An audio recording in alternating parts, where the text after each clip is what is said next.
This is the first video which is going to show us how to calculate returns for one security and for the market. So what I have here are the price of Bank of America, BAC, and the price of an exchange traded fund in the S&P 500. So we've used the exchange traded fund rather than the S&P 500 index itself because what we want to get is the total return from an investment. That means we want to combine the capital gains and any income we get from the dividends. If we just use the S&P 500 index, what we will get is the capital gain, but we won't actually get the dividends. So this is an exchange traded fund, the fund which invests in all the 500 companies of the S&P 500 index, and it collects the dividends as well. So if we get the return on this fund, we will also get the dividends.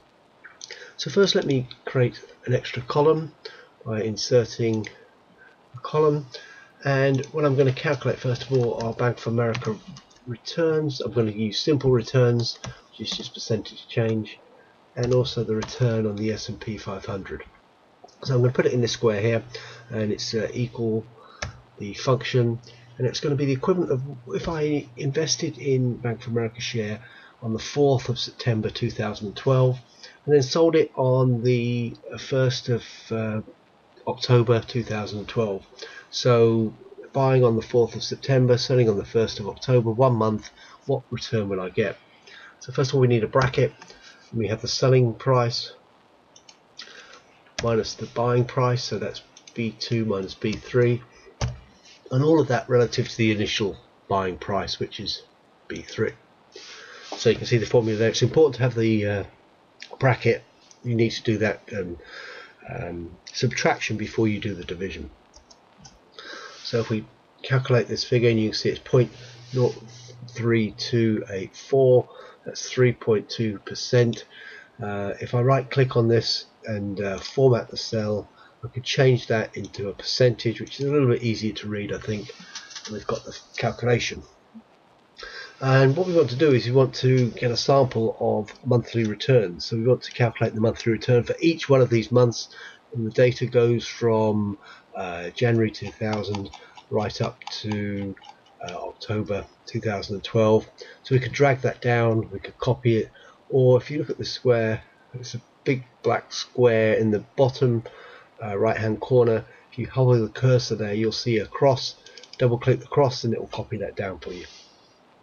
Now what we want to do is the same for the S&P 500 index. So we know we've got the calculation. If we copy this, paste it into the same column next to the S&P, you can see we've got the same calculation. We can just check by looking at that square, D2 minus D3 divided by D3.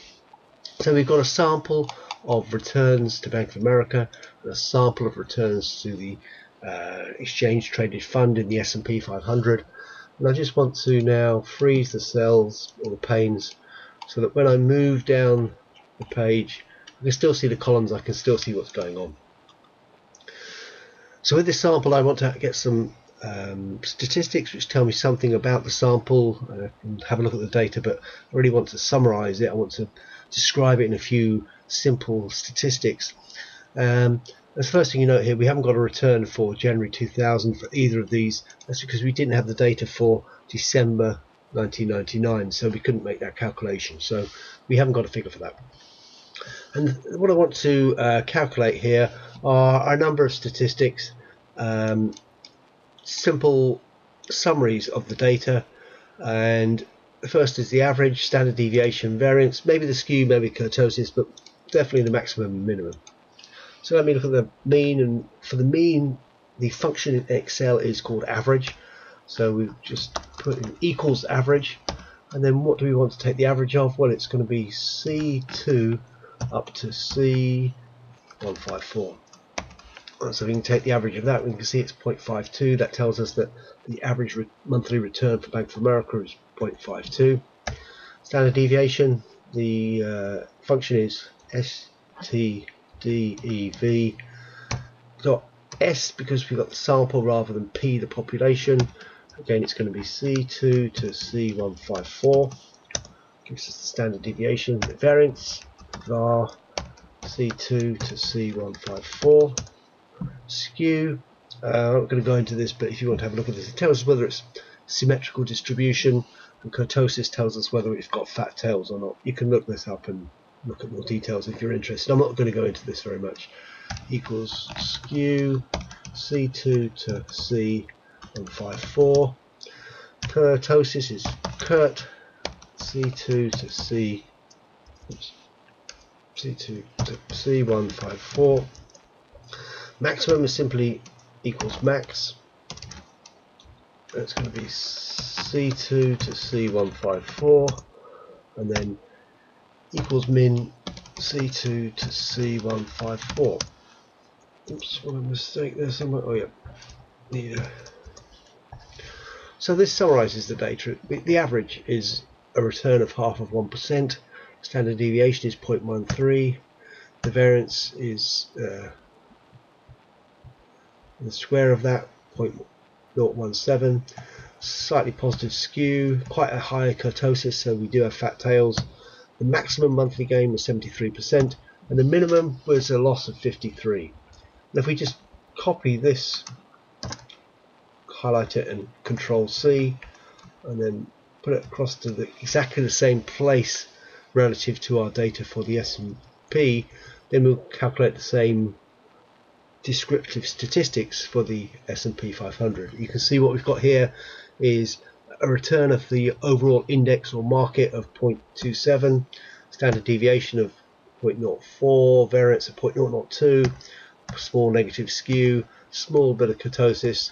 The maximum return for the market is 10%, and the biggest loss was nearly 17%, 16.5%. And interestingly, the data are consistent with the theory. Return on Bank of America is higher, but it does seem that we've got more risk. We've certainly got more variance around that average return, and biggest gain and the biggest loss are much wider than those of the overall market, where the overall gain was 0.27, about a third of 1%, and the standard deviation was 0.04. The biggest gain was just under 11%, and the biggest loss was 16%.